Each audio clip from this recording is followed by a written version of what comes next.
Okay, so this is my game and it's not working, unfortunately, as you can see. Okay, I'm going to cut it on, and it spins, and here we go.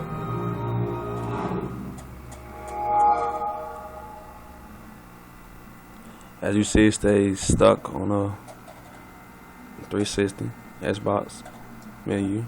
Start up.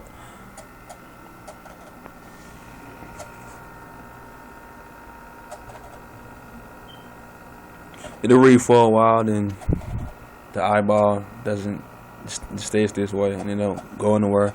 If anybody can help, you can leave comments so I can have it working.